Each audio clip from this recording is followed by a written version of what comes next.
हम अपने प्रतिदिन के जीवन में विभिन्न सामग्रियों एवं सेवाओं का प्रयोग करते हैं।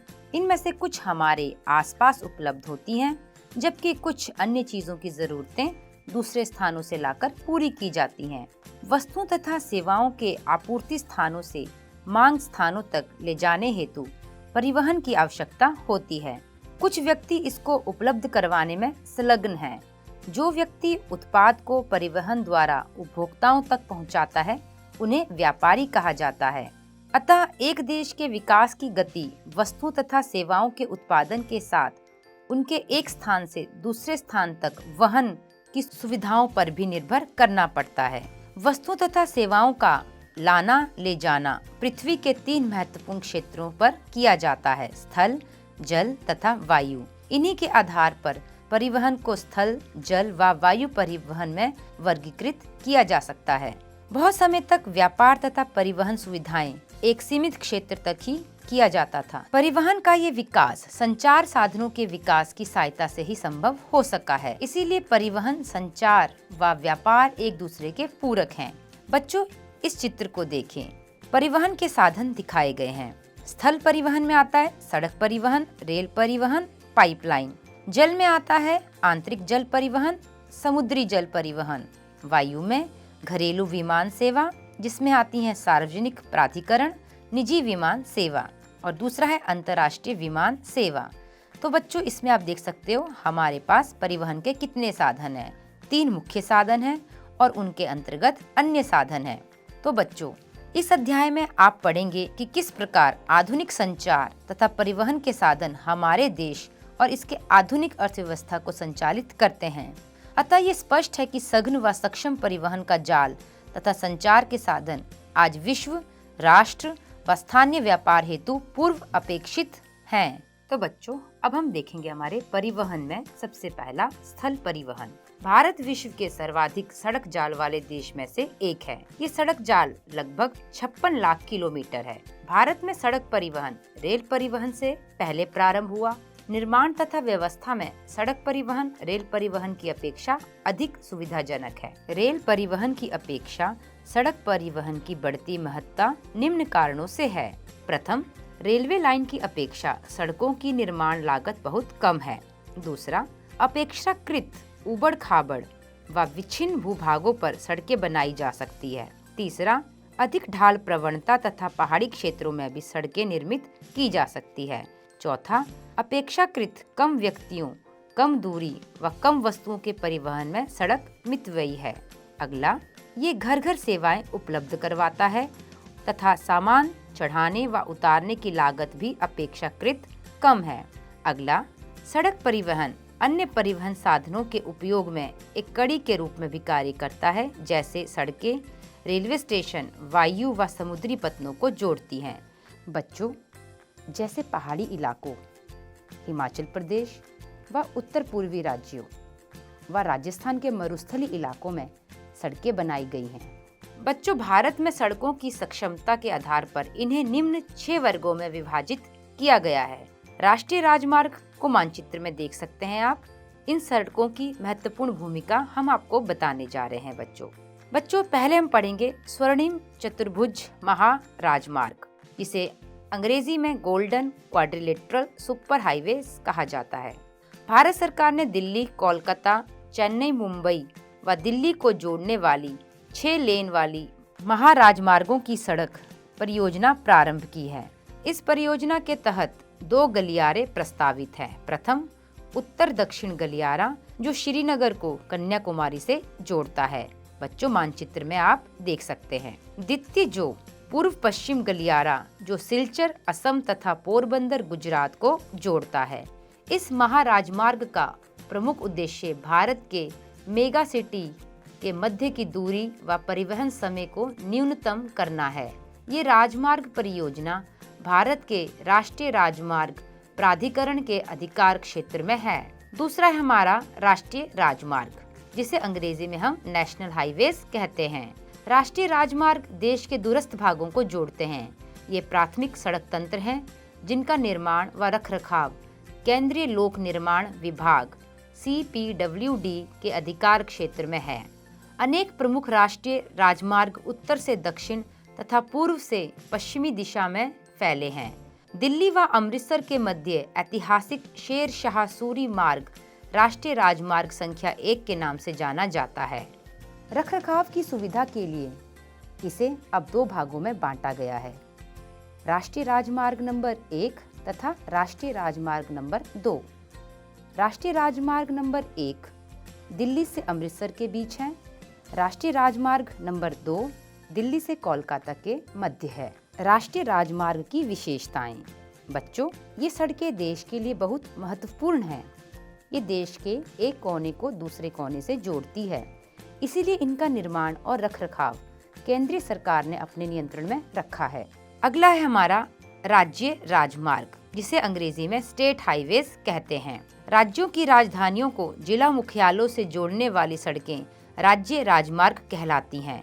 राज्य तथा केंद्र शासित क्षेत्रों में इनकी व्यवस्था तथा निर्माण का दायित्व राज्य के सार्वजनिक निर्माण विभाग का होता है। अगला है जिला मार्ग। ये सड़कें जिले के विभिन्न प्रशासनिक केंद्रों को जिला मुख्यालय से जोड़ती है।